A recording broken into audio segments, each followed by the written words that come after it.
دائما أبدا على حبيبك خير. Jadi ada 10 hari teman-teman yang kalau kita beramal saleh, awas hati-hati, beramal saleh, maka status amalan ini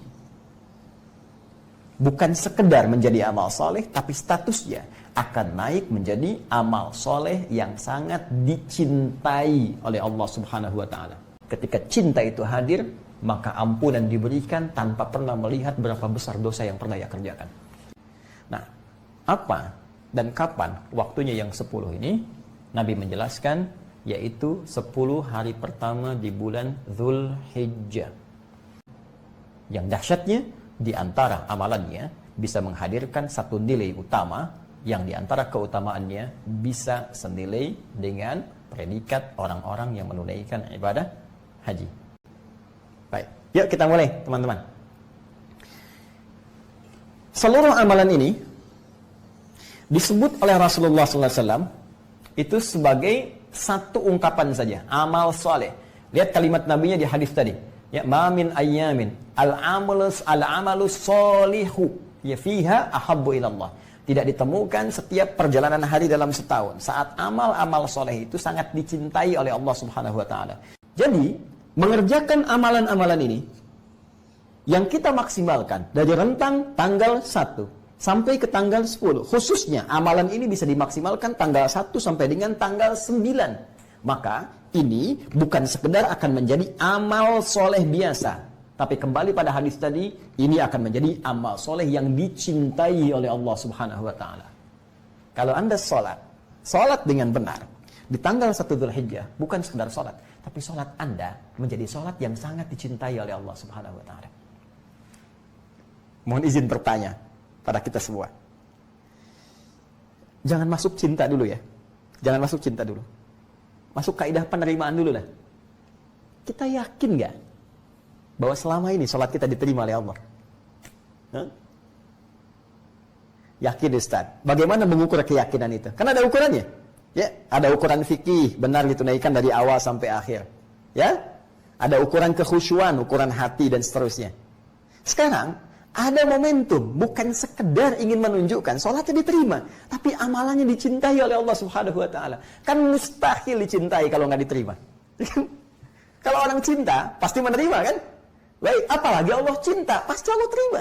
Jadi momentum ini bukan sekedar menjadikan amalan kita diterima, tapi langsung dicintai oleh Allah Subhanahu wa Ta'ala. Dan saat Allah mencintai itu tak terbayang. Begitu Anda bangun malam, lalu kemudian Anda sujud malam 1 di malam kedua, Anda sujud malam-malam Anda bangun, dalam tahajud Anda bermohon, ya Allah, berikan rahmat kepada keluargaku. Ya Allah, jangan pisahkan aku dan keluargaku di akhirat nanti. Ya Allah, berikan kemudahan pada anak-anakku yang belajar. Ya Allah, jadikan kami mendapatkan rahmat di keluarga. Ya Allah, sayangi ibu saya, ya Allah, sayangi ayah saya, ya Allah. Luar biasa. Bukan sekedar kalimat penerimaan dijanjikan, tapi rahmat akan diturunkan. Al-Quran bikin target teman-teman. Ya, berusaha bismillah. Ya, ini saya niatkan nih, misalnya 5 halaman per hari. Dibagi 5 waktu sholat. Setiap waktu sholat 1 halaman. Waktu sholat 1 halaman. Yang penting kita tunjukkan kesungguhan supaya Allah ridha. Ini ya. Demikian seterusnya. Yang penting maksimalkan tanggal 1 sampai 9 beramal, amalan-amalan dimaksud. Nah, ada rahasia. Langkah cepat yang dengan satu amalan ini, yang lain itu bisa tercakup. Ya. Apa rahasianya? Apa amalannya? Secara singkat, Nabi mencontohkan, mengarahkan untuk bisa memperbanyak ibadah puasa. Teman-teman, yuk, bisa kita siapkan. Siap, tanggal 1-nya jatuh hari apa? Siapin, boleh puasa, memperbanyak. Redaksi memperbanyak itu, ya ini bisa umum tafsirannya. Yang biasa puasa misalnya, boleh beruntun 1 sampai 9, boleh. Kecuali 10 kita tidak puasa. Ya. 1 sampai 9 boleh puasa. Ada yang misalnya terlampau banyak Ustaz, boleh nggak saya 1 hari puasa sekali, besoknya tidak dulu? Boleh. Bahkan, mohon izin, Anda hari pertama puasa, 2 tidak, 3 tidak, 4 mau, silahkan. Ya.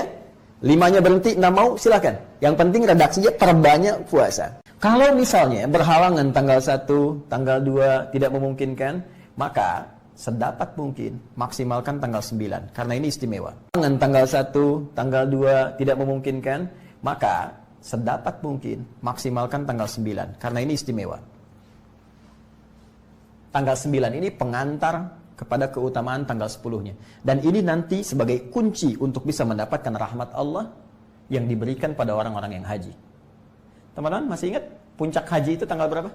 Di bulan Dzulhijjah? 9 kan? Ya, 9. Bukankah dikenal dengan hari Arafah? Ya kan?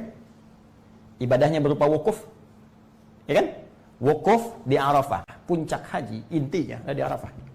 Sekarang bagi kita yang tidak berhaji, ada kalimat yang diksinya berbeda, tapi substansinya serupa. Bahkan Nabi menyebut spesifik tanggal 9 ini dengan kalimat Arafahnya. Kata Nabi, siyamu yaumi Arafata. Untuk hari ke-9, Nabi tidak menyebut puasa hari ke-9 Dzulhijjah. Tapi Nabi menyebut dengan momentumnya. Siyamu yaumi Arafah. Puasa yang khusus ditunaikan pada momen Arafah itu. Siang menunjuk pada cara puasanya. Awas, puasanya. Yaum menunjuk pada waktunya. Arafah menunjuk kepada spirit amalan yang bisa kita lakukan untuk mengisi puasa di hari ke-9 ini. Jadi spesifik untuk hari ke-9, bukan sekedar puasa, tapi cara menunaikannya agar Anda lebih bisa maksimal. Isi dengan kontemplasi seperti orang-orang haji yang merenung saat di wukuf Arafah itu. Tanggal 9 renungkan diri Anda.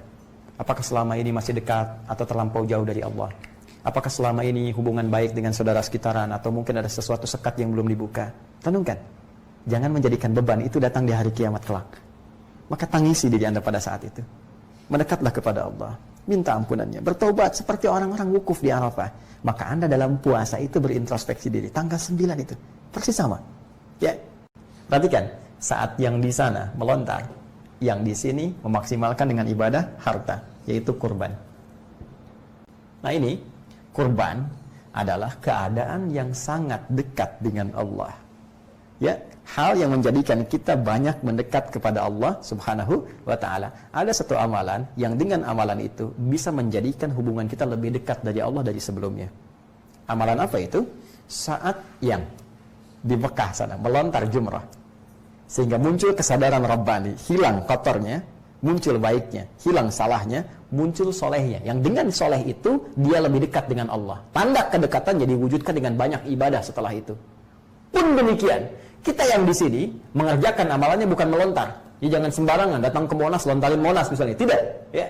Langsung diberikan petunjuk oleh Nabi SAW.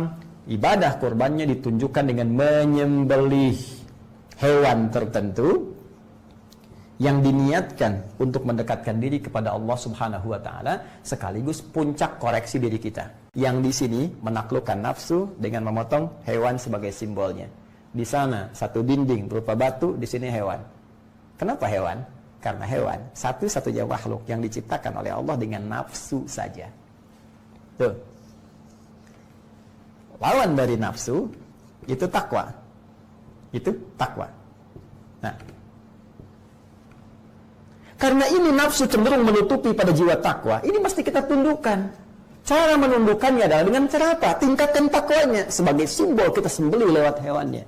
Di saat penyembelihan itu, Allahu Akbar, banyak orang yang sampai saat ini belum menyadari bahwa itu ada amalan yang substansinya serupa dengan orang lontar jumrah. Yang di sana melontar, yang di sini sembelih.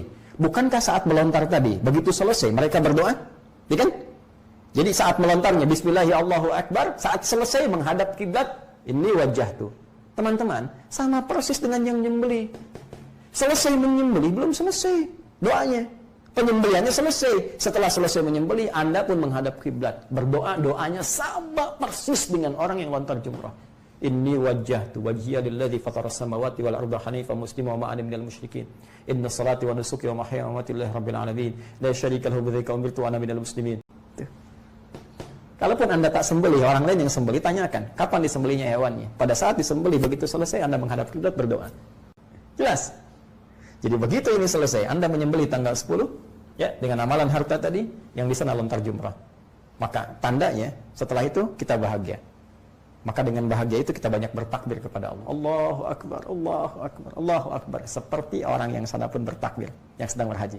Bertakbir. Bukankah takbir lambang kebahagiaan, lambang petunjuk, lambang perubahan? Itu ada di Quran surah kedua di akhir ayat 185. Walitukabbirullaha ala ma hadakum wa la'allakum tashkurun. Dan setelah kalian puasa itu menundukkan nafsu kalian saat puasa, perbanyak takbir. Takbir ini sebagai gambaran syukur kalian karena Allah telah memberikan petunjuk supaya kamu jadi lebih baik dari sebelumnya. Kita mengamalkan semua itu, kurban dan sholat saat Idul Adha. Maka berlakulah persamaan itu. A'tainak. Allah akan jamin memberikan semua nilai-nilai kasih yang terbaik untuk kita, terkhusus ampunan dosa-dosa besar. Maka untuk mendaki puncak tingginya Firdaus itu, nampaknya penting kita berbenah saat ini sebelum masuk tanggal 1 sampai 10 Dzulhijjah itu. Semoga waktu ini begitu efektif untuk kita niatkan, karena kita belum tahu di titik mana kita berpulang kepada Allah Subhanahu wa Ta'ala. Mungkin dengan niat ini setidaknya mendatangkan dan menghadirkan gerbang awal perubahan kita untuk lebih baik dalam pandangan Allah Subhanahu wa Ta'ala.